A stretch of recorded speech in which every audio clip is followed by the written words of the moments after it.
Thank you very much for coming. What we'll do is I think I'll talk a little bit, first of all, about Raymond Queneau, the French writer from the middle part of the last century. And then Gill's going to talk about the contemporary British novelist Tom McCarthy. What we'll both be doing is talking about the idea of repetition. And we'll be talking about Chenan's work as our starting point. I'll go straight into it then. And I'll start with a snippet from an interview with Tollon from the book downstairs that accompanies the exhibition. Gill, would you mind just, can you do my slides? Brilliant. Okay, so this is from the interview with Ziba Ardalan in the exhibition catalogue downstairs. Tollon says, it also sounds a bit weird, but I also was attracted by Queneau's use of language, Raymond Queneau. Anything repeated over and over again would become absurd. A word, a story, a gesture becomes comical, almost hysterical. As a child, I felt I was condemned to tell my story over and over again, like a broken record. And to me, it felt as if I was acting in a bad play, each time hoping it would be the last time I had to play this role. The obligation of having to repetitively explain something makes one question the question. It's nice. There's a few words that I want to pick up on in this, a few words that we'll come back to again and again in this talk. One of them is absurd, that repetition produces an absurdity. Another one is comical, which I think really applies to Queneau. Hysterical maybe. Talk about that in a sec. This passage, this discussion leads on to Samuel Beckett, to his text Pour Rien, and then on to Tollon's own reflex series of paintings. She goes on from this to describe her own practice, her reflex series. Gill, would you just pop up an example of one of these paintings? This is Reflex 15 from 12, 13 years ago. Okay. Perhaps we can see or sense how repetition sort of functions in this type of work. Here's how she describes it. She goes on, to say the work was created with repetitive motion of a gesture using muscle memories until the shapes became a pattern and the repetition generated a filmic movement. In this technique, the senselessness of repetition produces meaning in a totally unplanned way. The rhythmic black paint strokes on the white background recall those of musical scores on a page, or those of a time-lapse photo. They optically create some kind of motion, like a visual hiccup. Again, that idea of a broken record. The things to pick out in this, I think, are the idea of senselessness. The senselessness of repetition produces meaning in a totally unplanned way. These are going to be key things when you think about Raymond Queneau. This is very interesting to me. I've worked or have worked a little bit on Queneau, and I was thinking about what the relationship is here between Queneau and Tollon's work. At first sight, they seem rather different. Certainly emotionally, quite different. They produce quite different responses. Queneau is superficially at least a comic writer, notably. He's very funny, a very witty writer anyway, not a comic writer like P.G. Wodehouse, but a writer who uses wit as a kind of his fundamental tool. We see this kind of repetition again in McCarthy, something that Gill will talk about. But in McCarthy, perhaps we're on kind of more familiar ground with the way that repetition is used. Repetition in trauma, the compulsion to reenact, the traumatic event at its root, that kind of repetition. For Queneau, repetition has quite a surprisingly different function. So this talk, this interview, sort of fascinated me. It made me want to investigate or think about what could the connection be. How does Queneau fit into Tollon's way of thinking about her work? In Queneau, I think, unlike McCarthy, repetition has a slightly different purpose. It has a conscious agenda. It's not about unconscious compulsion or trauma. It has a conscious agenda. I think Queneau uses repetition quite deliberately. Comically, certainly, recalling that first passage, hysterical maybe. Some of these sprees of repetition that we'll see in Queneau's work could possibly be described as almost hysterical, almost. But most of all, absurd. They have absurdity at their core. For Queneau, I think repetition is a recipe for invoking the absurd. So, I'll come to all of this. First, I should probably say a little bit about who Queneau is. We can have a picture of him.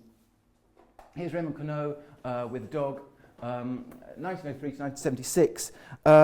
He occupies a fairly important position in 20th century French literature, without perhaps having a single great masterpiece to push him into the leagues of the Camus or the Gides, who are his contemporaries. He also spans the modernist and the postmodernist era, fits neatly at different points in his career into both of them.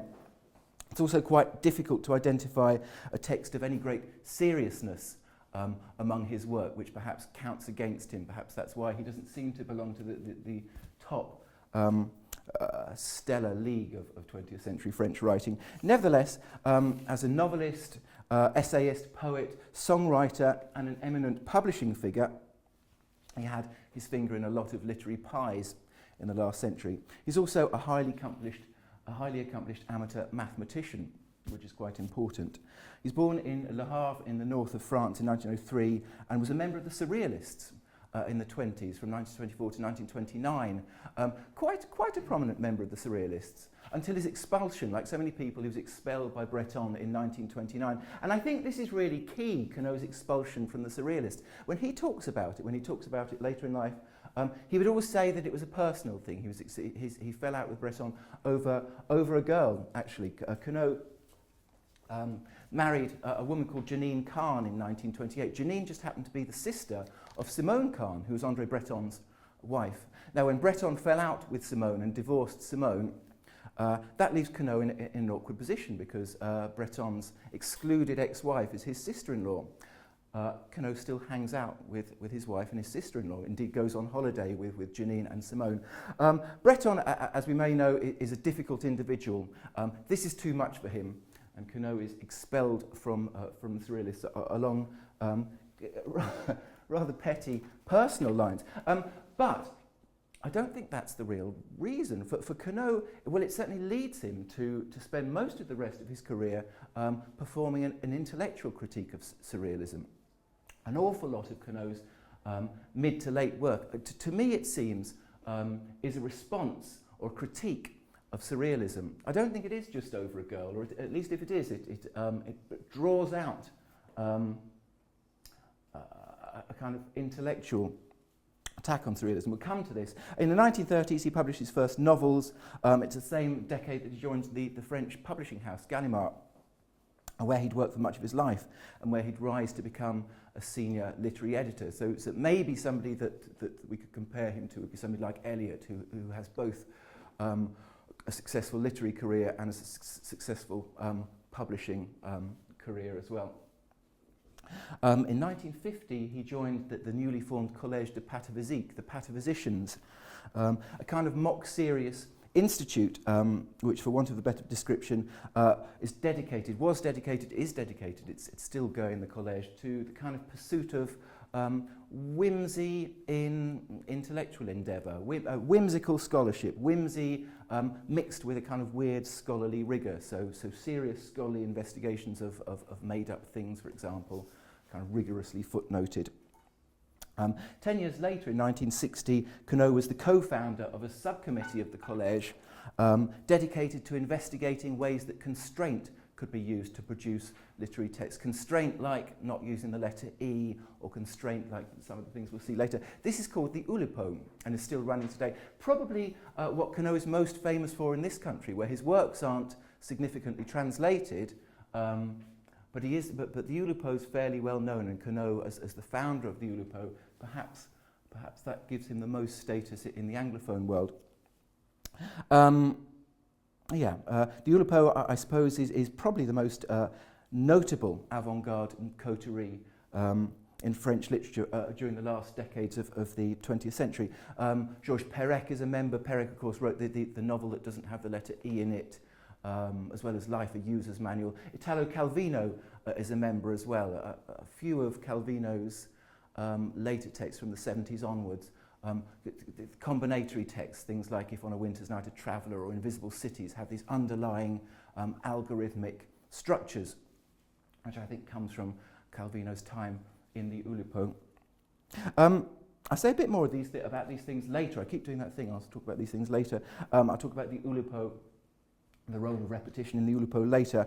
In a moment, though, I was just thinking about the remark at the start, Tolon's remark at the start about Queneau's use of language. Things repeated over and over again in language use, not just the story, but she specifically says use of language. So here's a quote from an interview that Queneau did for French radio in 1961. He says, "I believe that it's really a truism to say that written French is a totally different thing to spoken French. Totally must be taken in its strongest sense. One mustn't believe merely that spoken French and written French are two variants.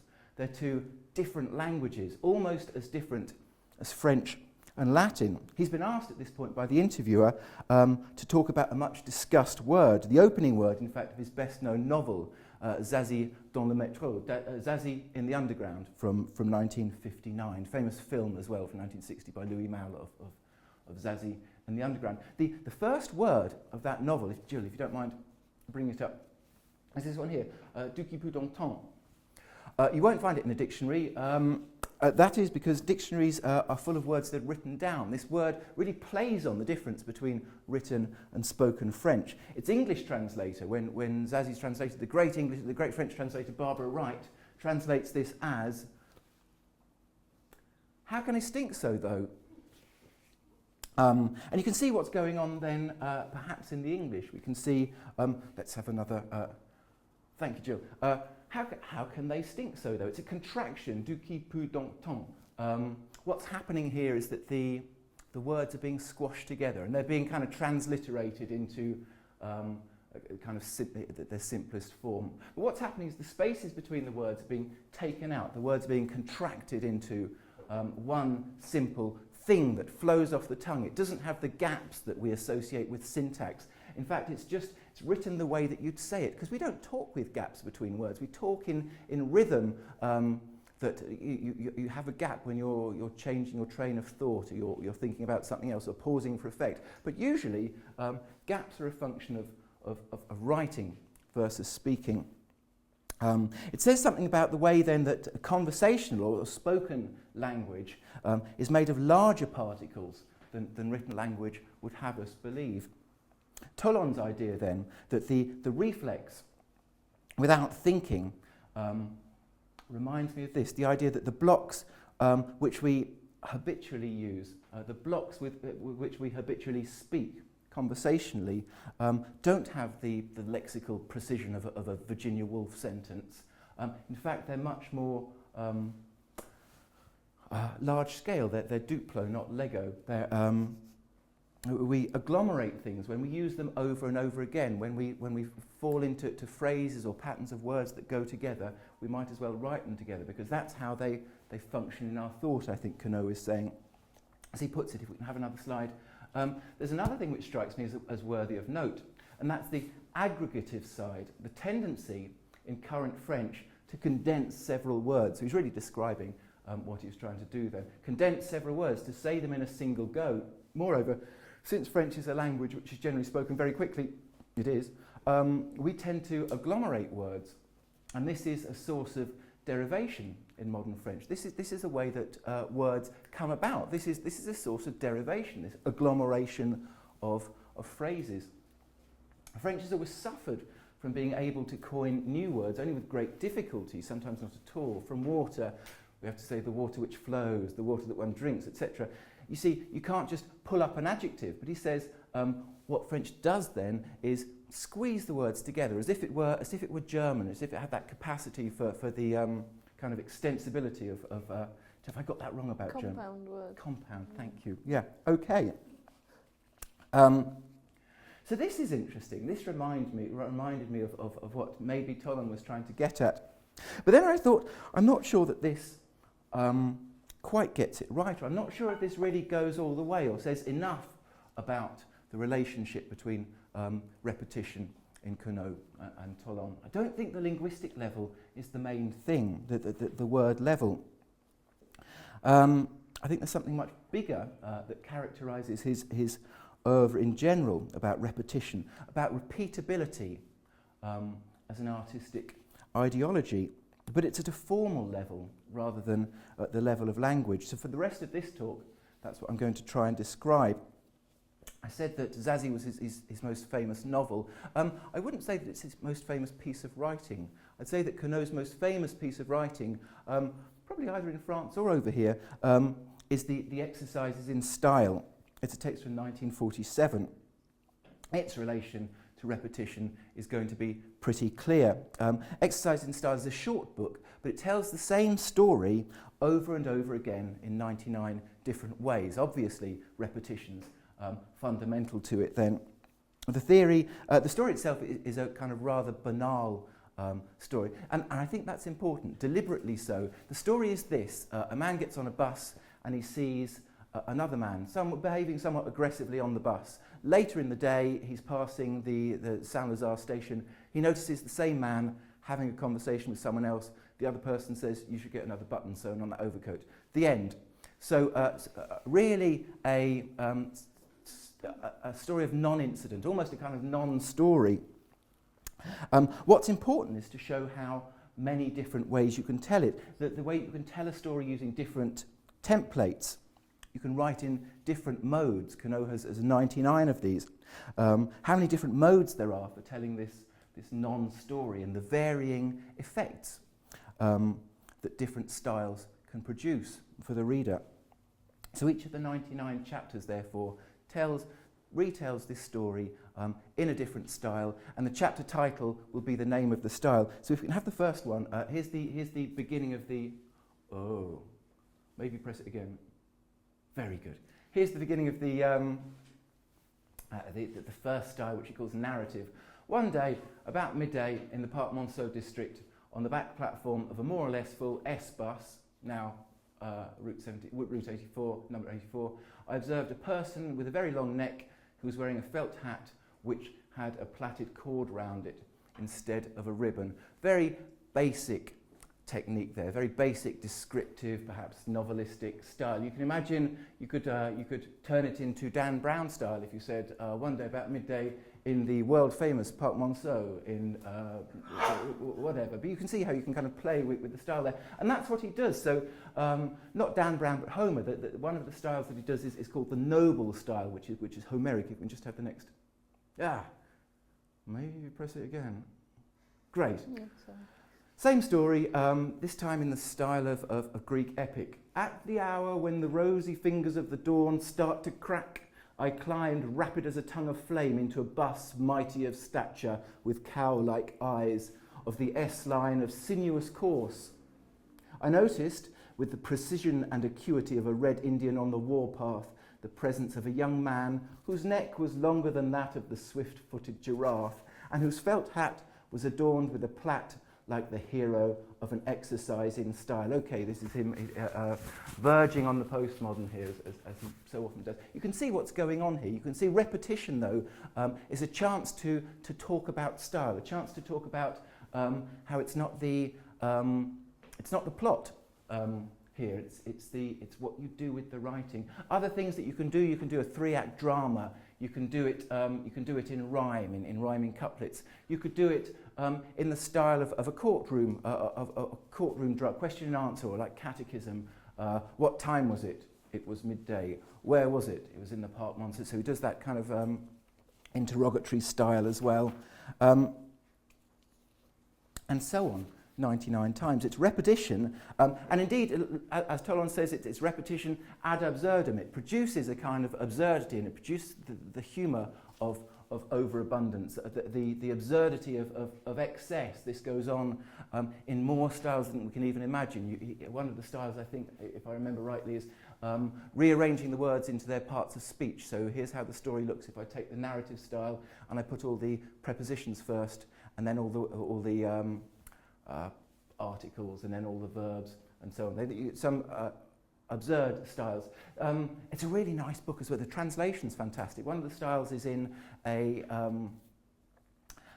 a slang, a Parisian argot that's used by butchers in Paris. And so what the translator, what Barbara Wright does, will say, well, that's going to be no use to the English readership. So she translates it as Cockney rhyming slang style. You know, it's a really nice exercise in translation as well. What do you do when the style becomes meaningless in translation? Well, you make up a few of your own. It's a wonderful book. I really recommend it. But I think there's more to it too, and I think we need to see it as a manifesto piece. Exercises in Style is a demand for us to remember that writing is an art. It's an exercise, as the title says, an exercise of technique, a set of stylistic decisions. The narrative itself, it's an argument that narrative itself is always mediated through the stylistic decisions of a writer.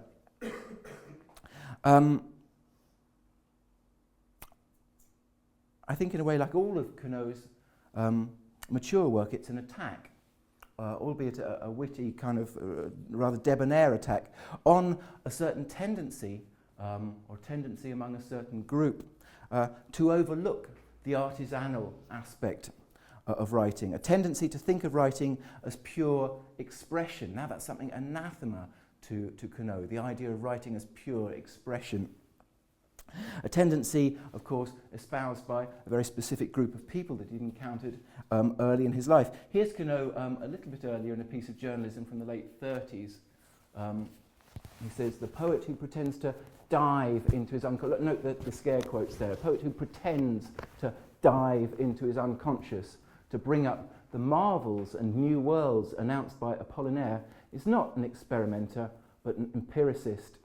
He waits, open-mouthed for inspiration, like an entomologist hoping to catch an insect. Isn't that a lovely negative image of the tortured artist waiting for inspiration? Actually, he's not a tortured, he's no hero, he's just an insect catcher waiting with his net, with his open mouth to catch an insect. If, on the contrary, the poet wants to provoke this inspiration, automatically, it's no longer a matter of science, but industry. You just have to work at it. You just have to bloody well write, I think Queneau is saying.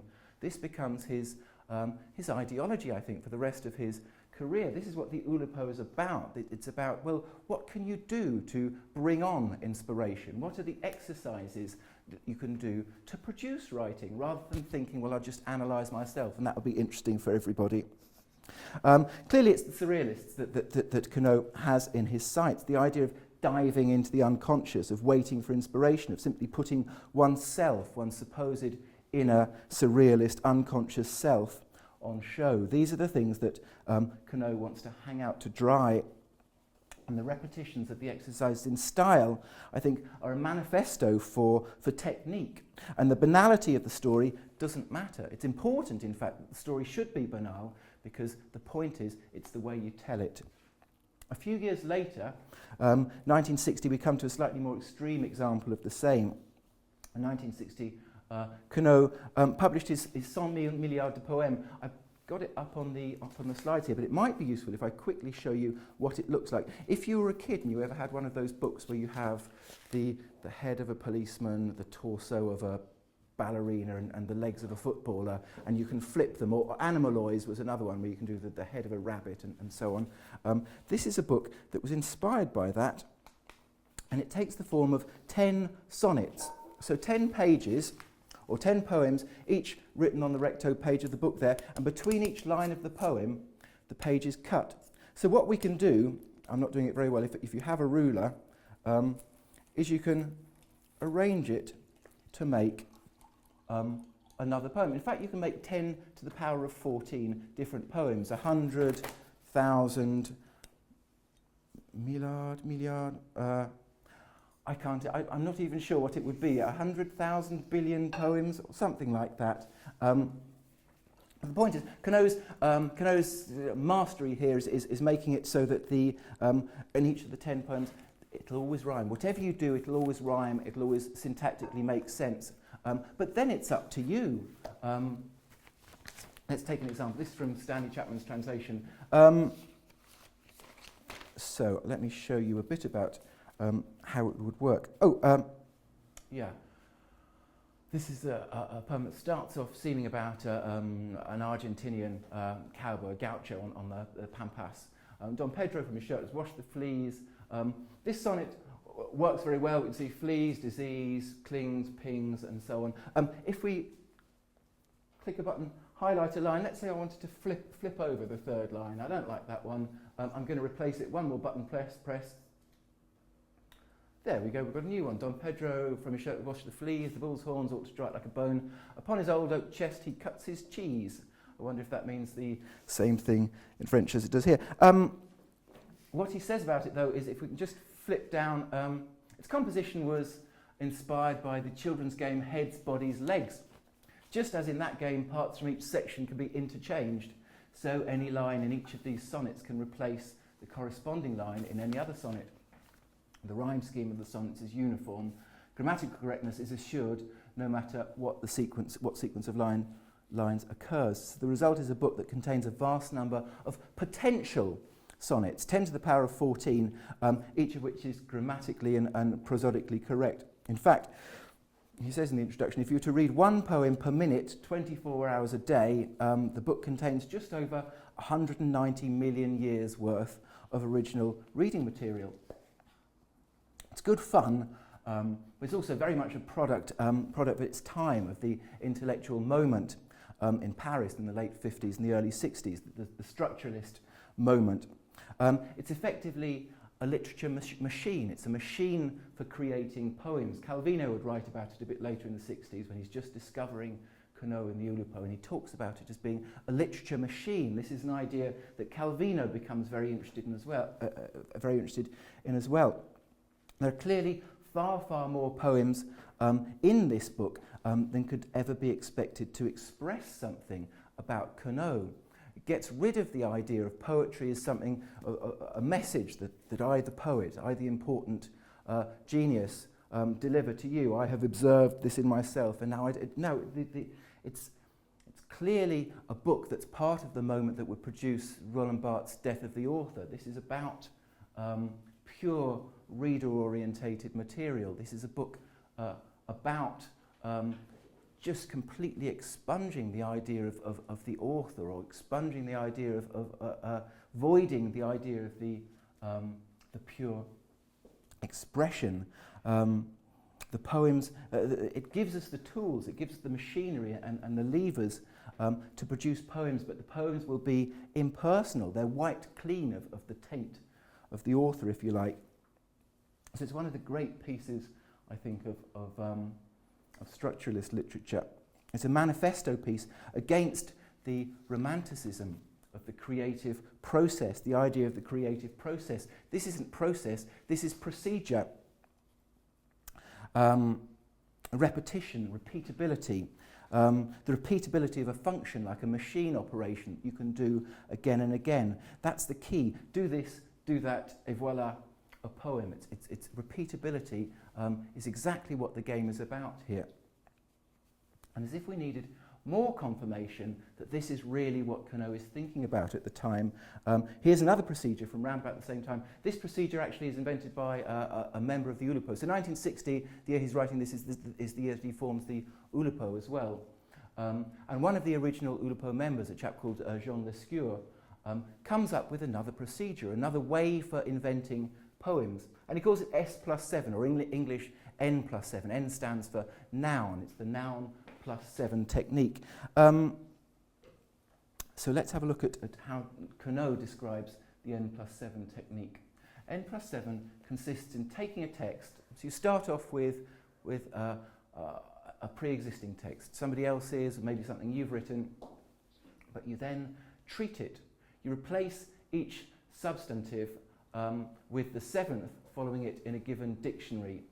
So you look up each noun in a dictionary, and then you count 7 nouns further in the dictionary and substitute. The result obviously depends on the dictionary one chooses. Naturally, the number 7 is arbitrary. To give you some idea of what this might look like, here's the beginning, the opening chapters, or opening verses of the book of Genesis. In the bend, God created the hen and the education. What should that be? Sorry, I'm talking like a teacher now. Anyway, what should that be? In the In the beginning, God created the heavens and the earth. But God created the hen and the education.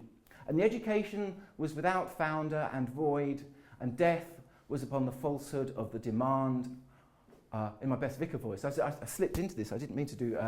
And the sport of God moved upon the falsehood of the wealth, and God said, let there be limit.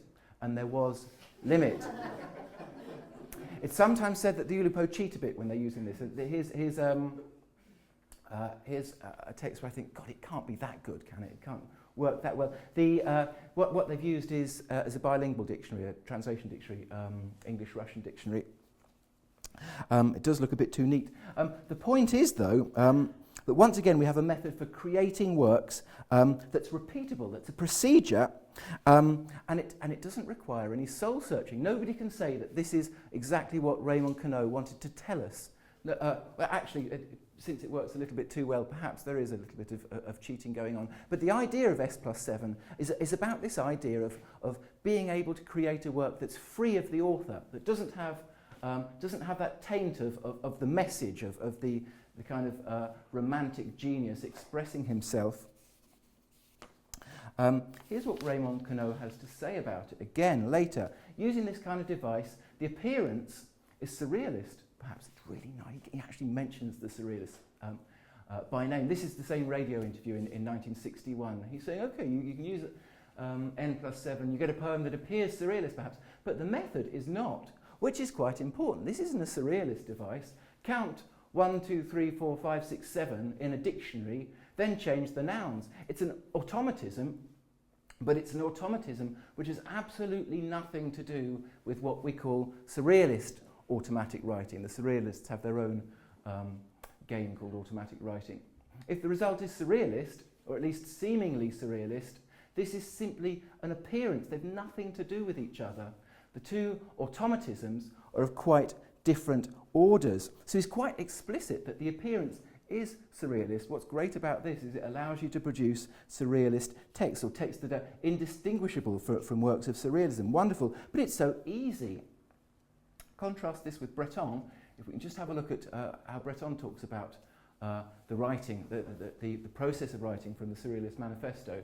He says, after you've settled yourself in a place as favourable as possible to the concentration of your mind upon itself, your mind concentrating upon itself, that inward-looking thing, have writing materials brought to you because you're too fucking important to go and get your own pen and paper. Have the materials brought to you. Put yourself in as passive or receptive a state of mind as you can. Forget about your genius, Breton, if you can, your talents and the talents of everyone else. Keep reminding yourself that literature is one of the saddest roads that leads to everything. Write quickly, without any preconceived subject, fast enough so that you know you will not remember what you're writing and be tempted to reread what you have written. This is surrealist automatic writing. He goes on to remind us. Knut Hansen, sorry, my spelling was Hansen, Handsome, yeah, ascribes this sort of revelation to which I've been subjected as deriving from hunger, and he may not be wrong. The fact is I didn't eat every day during that period of my life.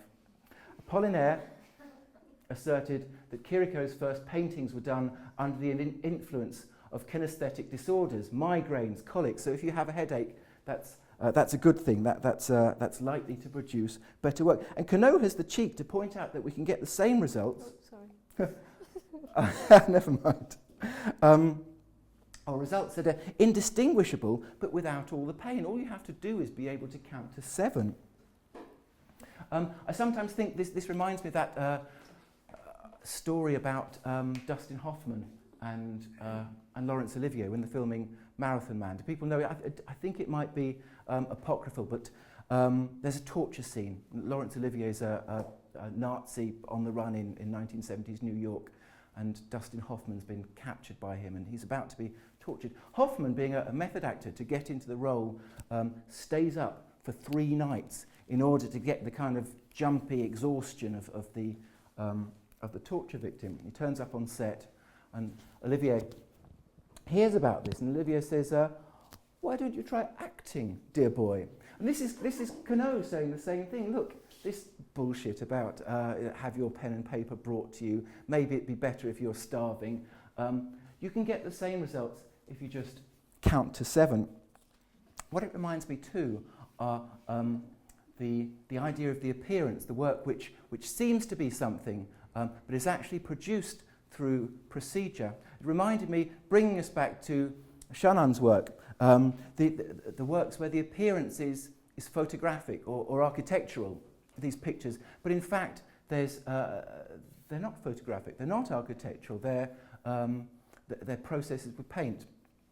Some of the small drawings, but also some of the larger works, Time After Time being one in particular that from a distance has that appearance of the photographic or of the architectural, but in fact it's through repetition, through procedure, through repeated reflex process. So coming back to Queneau, I think there's much wit in all of his work, but also polemic. I think that's the thing that we have to bear in mind, that he's not just a comic writer.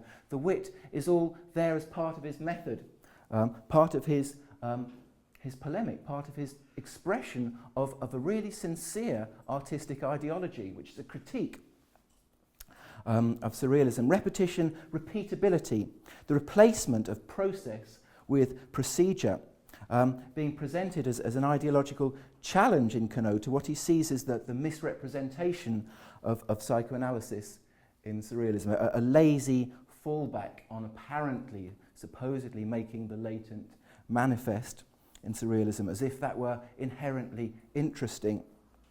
And it's an attack on the supposed holiness of inspiration, on the supposed uniqueness of the moment of inspiration, and of the supposed genius of the poet as prophet, the poet as seer. In Queneau, the repetition is offered to us. These are the tools, they should keep working, offered to us as the democratizing of literature and the withdrawal of the author in favour of the reader. Step 1, you make the poem. Step 2, you interpret it. That's all there is to it. Okay, I'll hand over to Gill now to say probably radically different things about repetition in McCarthy.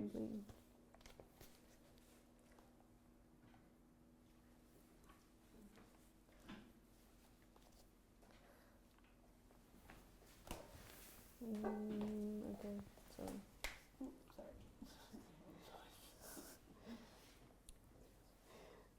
So yeah, I just start with it. Yeah, brilliant. Thank you. Okay. Okay, I don't know if what I'm going to say is radically different. I mean, I'm dealing with a different text, so I suppose our brief was, our brief initially was to talk about ideas of repetition and iteration, and possibly trauma. So I'm dealing with a text that does something different to Queneau in that its kind of depiction of repetition and iteration is tied up with this idea of the unconscious and of trauma. But what I'm going to try and do is approach these themes through that of space, and especially of the built environment, built space, architectural space. Because when I was looking at Jean and Tollan's work, it seemed to continually suggest and hint at structures and buildings, sometimes in quite a kind of oblique way. They're not obviously buildings, but they often kind of suggest architectural structures.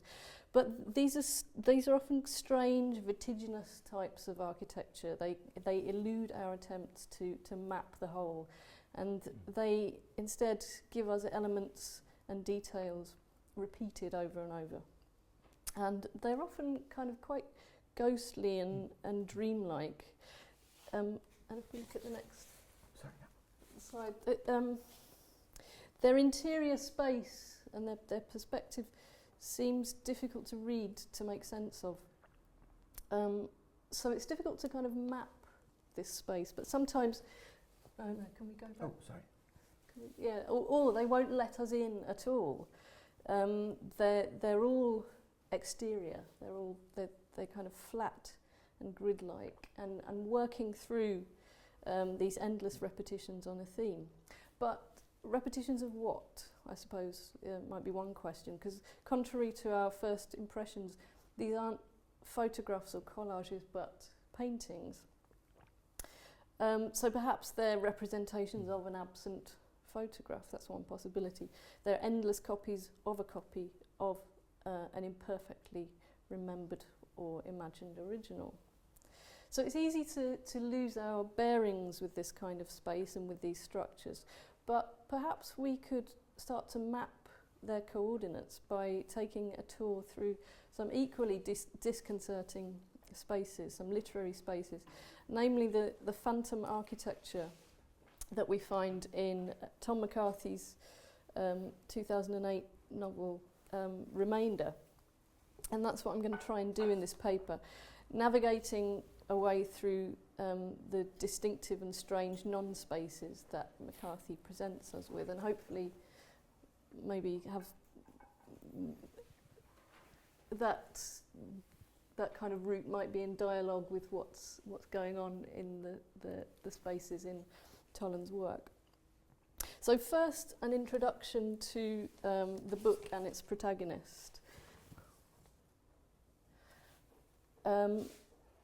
who doesn't have a name, but he wakes from a lengthy coma after some mysterious and unremembered accident. Something just falls out of the sky, he says. He's the same as he was before, but different. He tries to resume his old life, to return to his old friends and activities, but he seems oddly disconnected and blank. He receives £8.5 million in compensation for this mysterious accident, and he doesn't know what to do with it. His life lacks any kind of focus until, wandering aimlessly around a party, he has a strange encounter with the bathroom wall. And he says, "I was standing by the sink looking at this crack in the plaster when I had a sudden sense of déjà vu. I'd been in a space like this before, a place just like this, looking at the crack that had jutted, and meandered in the same way as the one beside the mirror. There'd been that same crack and a bathtub also, and a window directly above the taps, just like there was in this room. Only the window had been slightly bigger and the taps were older, slightly different. Out of the window there'd been roofs with cats sitting on them, red roofs, black cats. It had been high up, much higher than I was now, the 5th or 6th or even the 7th floor of an old tenement-style building, a large block. People had been packed into the building, neighbours beneath me and around me and on the floor above. The smell of liver cooking in a pan had been wafting to me from the floor below, and the sound too, the spit and sizzle." So he has this sudden mysterious epiphany. He remembers clearly and distinctly the details of this building, the precise textures of its walls and floors, and the sound of piano practice from a neighbouring flat, and even the movements of a woman putting out rubbish on the landing. But rifling through his memories, he can't recall where or what this building is, or even when he visited it. He says, "I couldn't place this memory at all, and yet it was growing minute by minute as I stood there in the bathroom, this remembered building growing outwards from the crack." So he doesn't know where this memory comes from, but suddenly he knows what it is that he's going to do with his newfound wealth, which is he wants to recreate this remembered or imagined apartment block right down to the smallest detail. So he sets about finding an appropriate building, and he hires a massive team of assistants and architects and project managers to transform it into the one in his mind. He obsessively modifies every detail, shaping reality to conform to specifications at once demanding and mysterious even to himself. He meticulously recreates not only the phantom bathroom with its cracked wall, but the apartments around it, the other apartments around that, and the floors above and below. He recreates the marbled floor, the kinked glass in the windows, and the cats on the roof, and the stains on the ground. His imaginary house and the real one coincide exactly, right down to the parts that are less clearly pictured, so their haziness is rendered as blank, white, non-space. And it's not just the building itself that he is compelled to recreate, to repeat, but the smell of frying liver and the sound of piano playing and a neighbour putting out the rubbish. So the building he populates with actors, or rather what he calls reenactors, to perform these momentary actions, these momentary kind of tableaus over and over again. And soon he begins to long for other kinds of reenactments, and these reenactment zones proliferate outwards beyond the boundaries of this initial building. He's kind of compelled to extend this reenactment zone into other areas. So he hires a warehouse where he recreates a scene in a mechanics workshop. He reenacts a gangland shooting in the street, and he eventually starts to rehearse obsessively the scenario of a bank robbery. And this last episode proves his undoing, since he decides to stage this reenactment in an actual bank. So artifice and reality collide disastrously in this fake bank robbery, this reenacted bank robbery, which of course turns into an actual one. So Remained is a novel that questions the nature of space and its boundaries, its kind of its limitations, and it gives us different kind of colliding spaces, different kind of conflicting and overlapping spaces, and it gives us a strange and disconcerting piece of architecture. At the centre of this book is this kind of very strange structure, this building that is at once real and entirely fake. It's a facsimile of, or a copy of a lost original, and it's a simulated building in a real street. It's a very kind of disconcerting structure, and it's something that I think McCarthy wants to. First of all, he's drawing on a staple motif of the novel, which is the domestic interior, the house, as a setting. Not only because the realist novel conventionally finds its most common setting in the private domestic interior, but because such spaces have always conventionally acted as an analogy for the interior landscapes of novels' characters. So novelistic space is associated right from the novel's inception, arguably, with ideas of interiority in two senses: the topography of the home, but also the topography of the personal and the individual, the kind of our interior psychological landscapes. And perhaps one of the most famous examples of this is Marcel Proust's In Search of Lost Time, which kind of elevates this architecture of the interior into its central principles. So domestic space is imbued with memory and psychological significance to such an extent that it acts not only as a location of the narrator's childhood memories, but it's also a setting for his introspective reveries and his self-discovery as an adult and a writer. Now, Proust's recollections of his childhood home are prompted, are stimulated by his sense of taste. He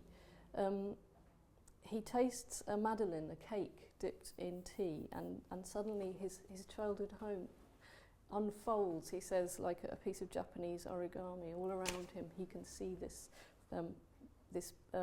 building that he'd forgotten, this house, kind of unfolding in all its detail. The tenement building that McCarthy gives us in Remainder is kind of cheekily called Madeline Mansions. So there's a sly nod to Proust, but it gestures as much to difference as to similarity, because there's clearly a different kind of space at work in McCarthy's novel, which disrupts any three-dimensional imagining of domestic and psychological interiority through its vertiginous artificiality and its insistence on a kind of flatness and a one-dimensionality. So if novelistic convention often invokes domestic space as an analogue for psychological interiority, then McCarthy's Madeline Mansions is all surface and no depth. Its interior is not a space that can be read in terms of psychological privacy, since it's not really an interior at all. It's a continuous facade. In Remainder, there are continual questions about what's outside and what's inside, and a continual questioning of the boundaries between the artificial and the real. So, having turned this entire building into an imaginary environment in which things are recreated, reenacted over and over, he then hires someone to construct a miniature scale model of this building, in which he has miniature reenactors reenacting the same thing over and over again. He's got a doll's house of his own house, basically, and he makes the movements of his full-scale real reenactors mimic those of their kind of miniature counterparts. So there are all kinds of layers of artifice which produce some very disturbing ambiguities and a kind of uncanny spatial frisson. And it's uncanny in perhaps in a quite literal way, because the German word unheimlich plays on the idea of the homely. It kind of literally means unhomely, but it also has, of course, the uncanny carries the opposite term. It's something which is kind of foreign and strange. So so this is a home which is unhomely, which is not a home. It's something that he's remembered and kind of created as a strangely artificial environment. So the disorientating spaces that Remainder conjures into existence lead us away from the familiar and comforting spaces of fictional worlds, or the world of the novel as we conventionally understand it, and away from domestic interiors to a more unsettling kind of territory altogether. But what kind of territory this is we're given various different kind of possibilities, especially by the novel's protagonist, who muses quite often on space, different kinds of space. He kind of plays with the idea of the sports pitch, for example, a zone that's kind of demarcated, that has certain rules attached to it, and also the stage set. So both of these are arbitrarily demarcated zones in which space becomes what the novel calls charged, so that the movement of bodies within it and their trajectories, the precise details of their relationship to one another and to the space and surfaces around them, acquires a special kind of charge, a special significance. Yet clearly this house, this space, is not a sports pitch, and it's not quite a stage set either, although it does seem to be a setting for something. The exacting detail and precision with which the narrator scrutinises space and surface and movement suggests that the charged zones that he creates are the site of a baffling but exhaustive series of investigations. So he's transfixed by, for example, by cracks and oil stains, by details, and he captures them. This is his term. He captures them in diagrams. He makes endless diagrams and kind of he makes a kind of artwork out of them. He pins them all to the wall. And he dissects the gestures of his reenactors, analysing their precise geometrical patterns moment by moment. So he's obsessed with the angles that his neighbour uses, or the woman he's hired to be his neighbour. He analyses the angles of her movement as she puts her rubbish out. So in Remainder, we find ourselves definitely not in a conventional immersive novelistic interior space, but a territory which in some ways is more akin to the logic of a crime scene.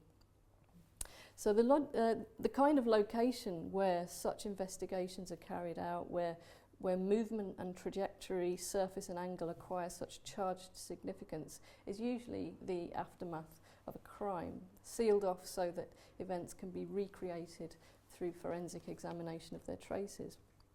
And in fact, as the novel progresses, our protagonist encounters the scene of a shooting in Brixton, and he seems to discover what it was that he was looking for all along. His minute obsession with angles, surface and details, and his repeated replaying of certain movements and actions, pretty much his entire repertoire of obsessive behaviours, in fact, he finds encoded within the disciplinary procedures of forensics. So he discovers that forensics is basically another term for what it is that he's doing. And the cultural theorist Mark Seltzer describes the crime scene as a focal point in the contemporary cultural imaginary. In other words, he says it's a site overdetermined with our anxieties and fantasies about authenticity, about violence and representation. And it's at the crime scene that Mark Seltzer states, fact and fiction have a way of changing places. And in Remainder's final scenes, this bank robbery, which is a reenactment turned crime, fact and fiction seem to do precisely this. They cross and collide, producing a volatile scene whose scripted moves explode into violence and death when one of the enactors accidentally shoots another. And the crime scene, in turn, is the epicentre of a wider kind of cultural space, a wider kind of space that Seltzer calls the pathological public sphere. An overlit, technologically saturated and unstable domain in which conventional modes of subjectivity and selfhood and distinctions between the real and the imaginary are radically reconfigured. So Seltzer's drawing on Baudrillard here, suggesting that the individual and the authentic are becoming incorporated into a limitless series of technological reproductions and duplicates. So the original loses its claim to primacy, and we get a kind of hyper-mediation that erodes conventional distinctions between even the public and the private. And this new kind of public sphere is no longer the counterpoint to an individual, a domestic or psychological domain, but instead becomes a crossing point of private fantasy and public space. And it's this zone, I think, this kind of space that accounts for the warped dimensions of Remainder. So Remainder's world, Remainder's space, if it has one, belongs in this territory, operating precisely according to its intersecting logics of seriality, prosthesis, and what Seltzer calls primary mediation. In other words, mediated representations continually replace their originals.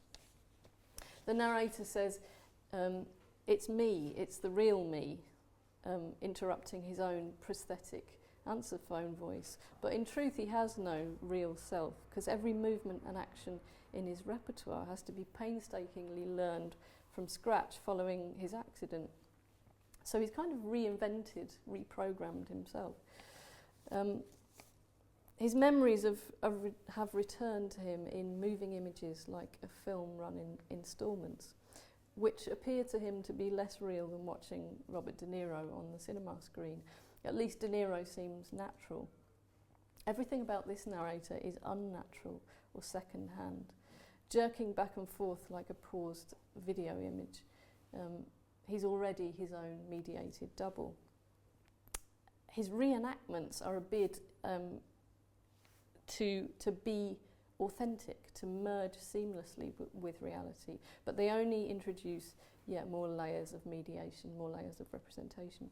He insists that no cameras are used, but he himself is a kind of recording device, a one-man Xerox machine who captures every detail and produces more and more sketches, transcriptions and representations. And even as they are acted out, these reenactments are played on a loop, rewound, paused and replayed at half speed.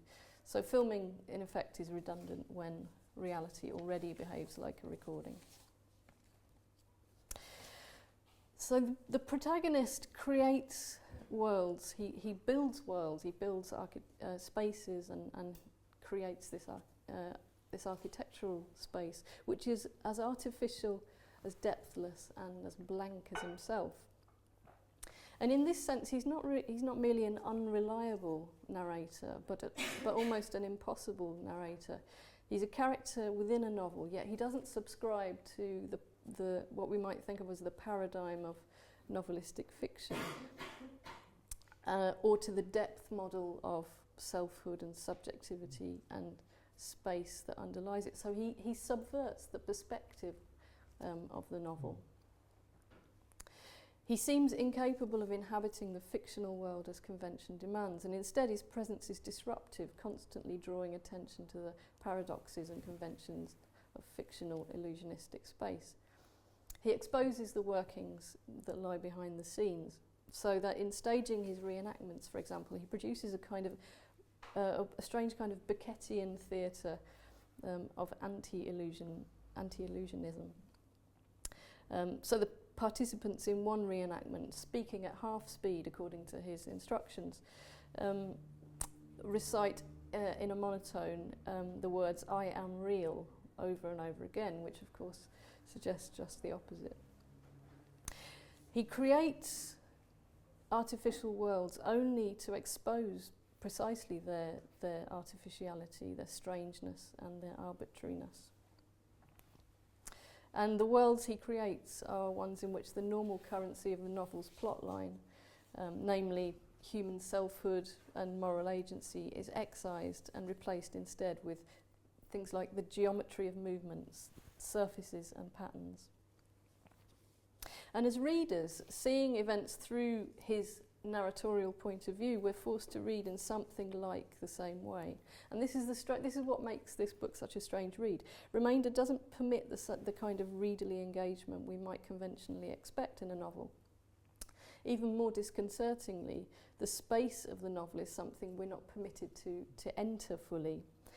So having spent several pages recounting the story of his meeting with a homeless man, complete with details of dogs and a restaurant interior. So he takes a homeless man that he finds in the street for dinner to ask him about his life. The protagonist's narrative suddenly breaks down, and I've got one more slide of this episode. So he describes the conversation that he's having with this young homeless man, and then suddenly he knocks over the wine glass.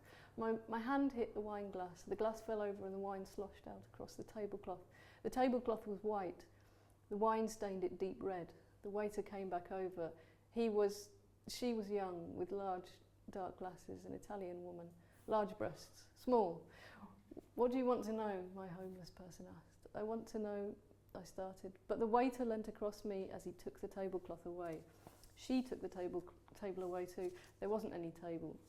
The truth is, I've been making all this up.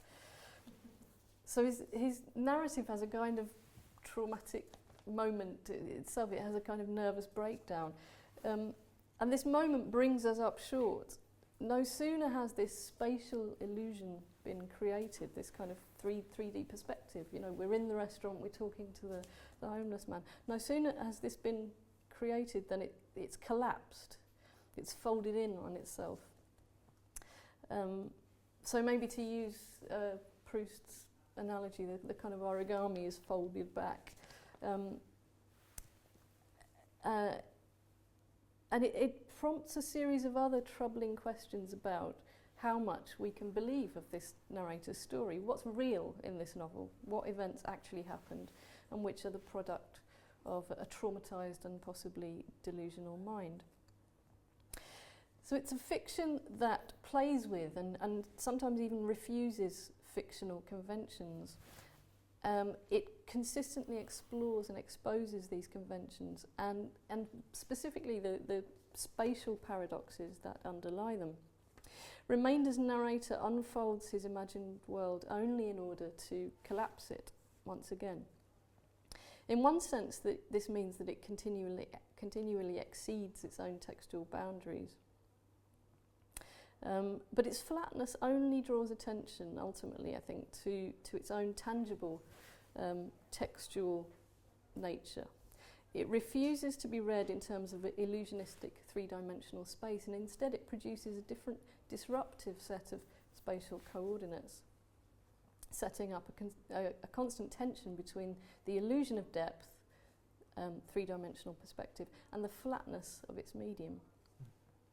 Conventionally, the illusionistic space of fiction depends on effectively the dematerialization of the page. So we have to strategically forget the page surface, the ink on the paper, in order to read through it, to immerse ourselves, to be involved in the world of the novel, to enter its space. Remainder insists periodically, like in this instance, on its on different coordinates, on its flatness. Its refusal to sustain such immersive places brings us back over and over to the artifice of illusion, and ultimately it brings us back to its own fundamental trick, its own kind of literary deception, its own two-dimensional pages.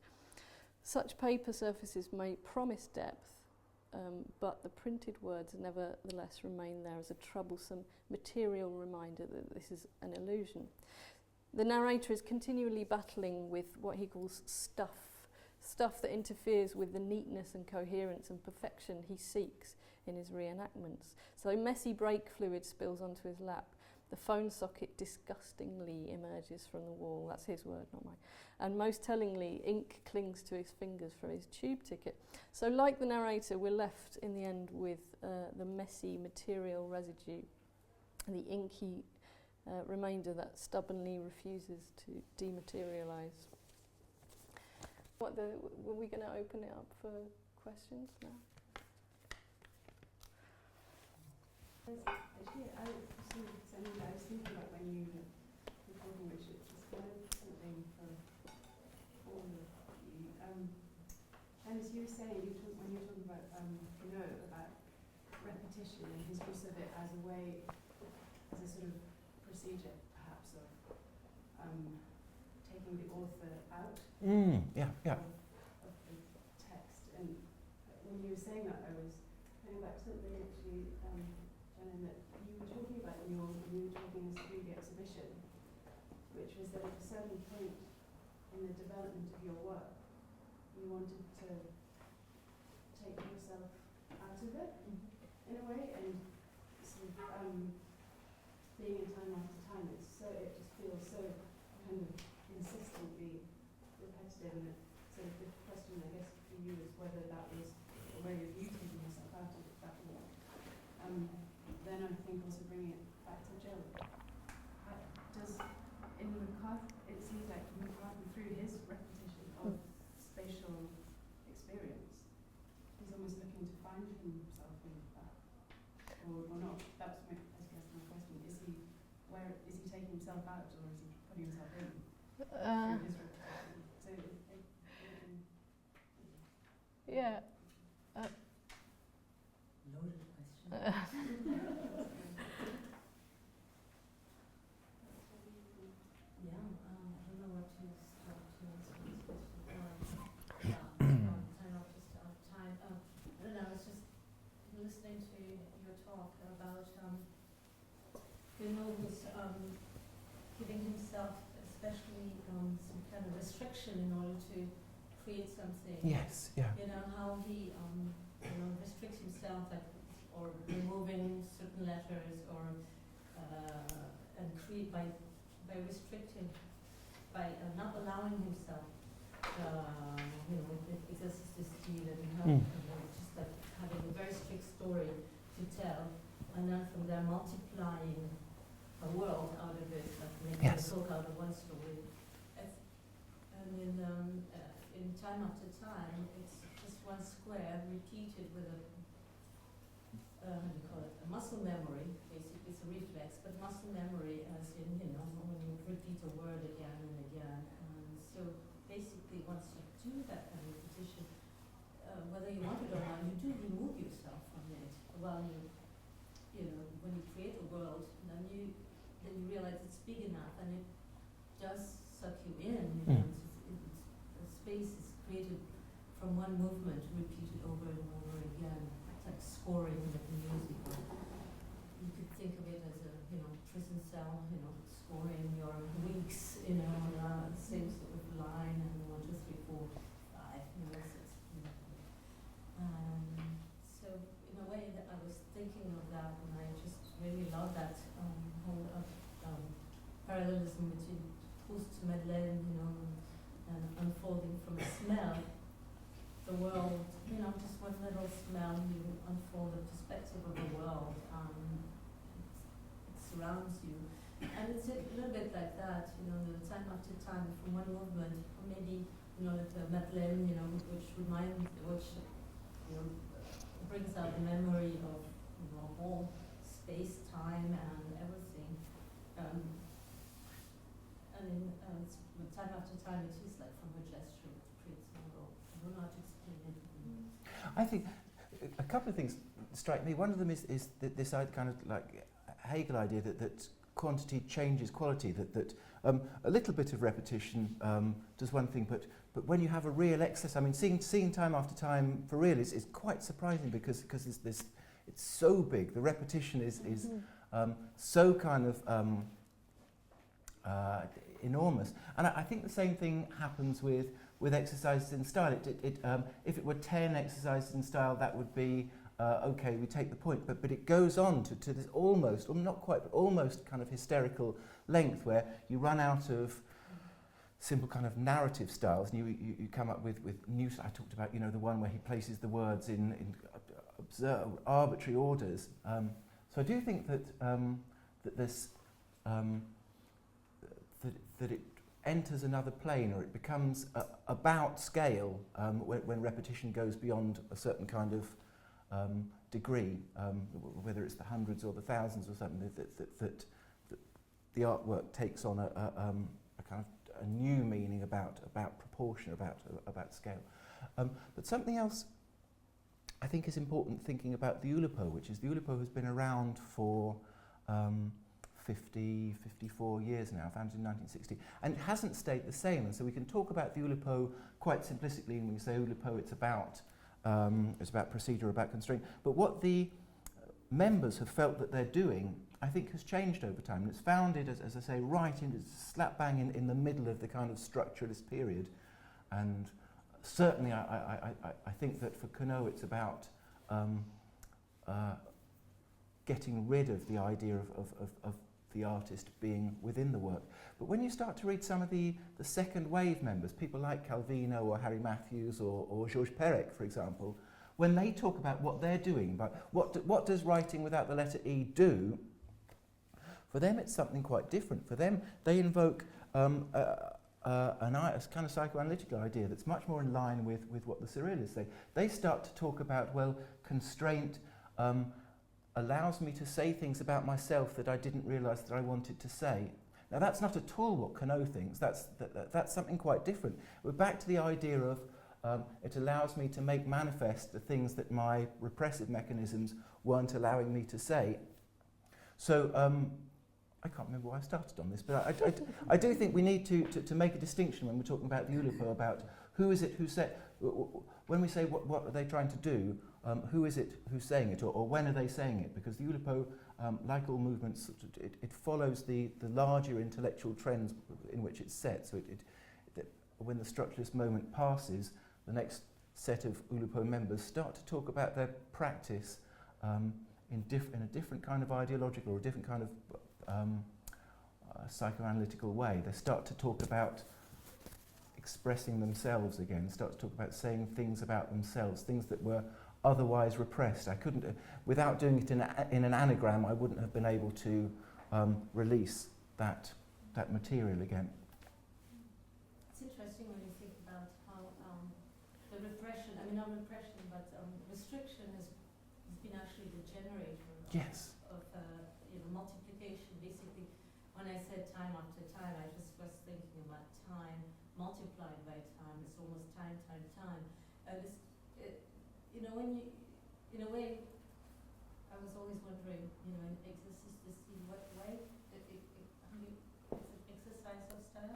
In style in the translation, yeah. Why did he stop at 19? Because basically once, that could have gone infinitely, like the way he spoke of 100 billion. Yeah. He did keep writing them, actually. Yeah, because it multiplies itself the moment because the work is no longer, it's the product of that formula, and the formula is actually the restriction that generates the multiplication. And I always wonder, how he ended up, from emphasize style, grandiose style, simple style, list style, or how do you say, order style? I don't know when you. So basically, and then he ran out of styles, and of course it's because the restriction. I was wondering, you can go on forever because there's so many. I was wondering, if he was living now with. Well, I know that he kept writing them. So after he published in '47, when they came to him, he'd do some more and circulate them among a kind of smaller group. So it was that he just sort of ran out of ideas then. But when the inspiration took, to use that word, the awful word again, when the inspiration took him again, when he could think of another style, he'd quickly do it and send it round to his mates. So there's a few kind of unpublished addenda going around. Can I ask? Are we allowed to ask questions as well? If we were talking downstairs about perspective, and you said that all of your work has some kind of perspective apart from. You said time after time was different in that it didn't. When you make space in painting, and when it's architectural, you use this vanishing points in order to make. Real, either you have a one-point perspective, then you have one vanishing point, and you have 2 points, and those are the real space. But when it becomes surreal or unreal, whatever, when you think of Piranesi, for example, there's more than 1, 2, or 3 perspectives. It multiplies because then that means that you're looking at space from a different, standing point, and then it's something impossible to do unless you have a fourth element, which is time, where that means that, usually when you're in the photography, you have one time, it's a moment, but in painting, you can have more than one time, so you have not a moment, you have time, basically. So when you multiply the perspective, then you have something, that is more than one space. But with time after time, when I just realized that because it was almost using the repetition pattern and the restriction, then everything was linear, and therefore it was the only work that I did that had no vanishing point. Therefore, it could have multiplied forever, and it doesn't have any perspective. It is a line, just like the way a sound can continue forever. But the moment you remove the perspective, the vanishing point, there's no vanishing, basically, it's continuous. But I'm glad you mentioned Piranesi, because that's what this. Yes, it does.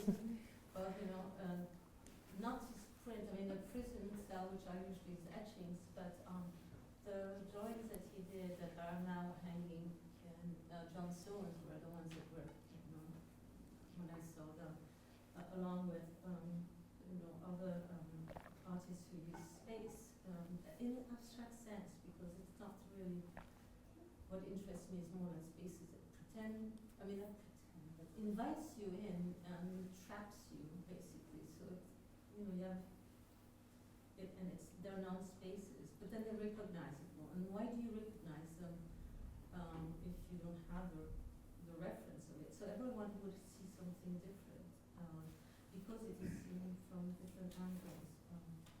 But yes, this one was very much inspired by Gill, who's the master of false spaces.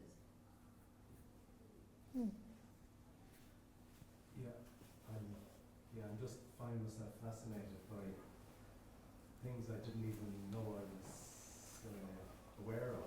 But I work as a psychotherapist, and I'm thinking about how when people get, say, obsessed about something, and the ritual starts, and it's multiplied and multiplied and multiplied. And I'm not coming from any strict psychoanalytic or psychotherapeutic, but the idea that it repeats, that there's a sense of being trapped by the inevitable repetition, but there's also a freedom in it. And Yes. when you talk about being held in it, that the resistance or the restriction can keep you together in some way, whereas it's maybe both. It restricts you and it doesn't let you be free. But I'm thinking of somebody in particular, and there's some names you've mentioned here tonight that are new to me. I'm not that this is totally new in some ways, but from an artistic or maybe writing point of view. What I'm really struck by is the spaces, because I'm thinking of somebody in particular who has felt the multiplicity of rituals, the story over and over, and the patterns and the architecture of it that are almost endless, driving them crazy. But it's familiar and safe. But when the spaces come, there's air in it, and there's freedom, but it's like a taster of it, if that makes sense. And I'm really inspired by some of this, because I think this person will be really interested in, and I'm very interested in. I think it's fascinating, how the gaps open up, and what do you do with the gaps, and what do any of us do with them? I think it's really interesting what you say about the sense of freedom. Thinking about the novel Remainder that Gill was talking about, which is it starts with this traumatic event that it doesn't dwell on. It's over in about a sentence. Something fell out of the sky, but then it's a novel about these kind of compulsive, obsessive, kind of traumatic repetitions. This need to reenact. But as it goes along, he starts to feel a kind of sense of bliss, doesn't he? I remember the idea of the blissfulness of the successful reenactment. He starts to hear a kind of buzzing and talks about when the repetitions are going well, a kind of extraordinary kind of transcendental experience emerges from it. So I'm sure it really consciously has in mind what you're talking about.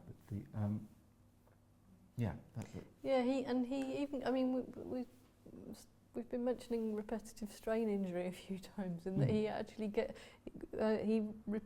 he's compelled to repeat things so often that it becomes painful, like he's reenacting a crime, and he's constantly falling over the handlebars of a bicycle onto the road. That's a kind of repetitive strain injury, but the more he does it, the more addictive it becomes, and he so to the point where he feels himself merging with the real, like merging with this world that he's created, and that's when he gets the buzzing and passes out. When you were talking about, when I said hysterical, I thought about it as funny as well as, hysteria kind of thing. Yes, yeah, okay, yeah. Caught in your own jokes, and, you're repeating it. Once you repeat something, it becomes funny, but it's also, caused by, then you get caught in your game, it becomes, hysterical. Yeah.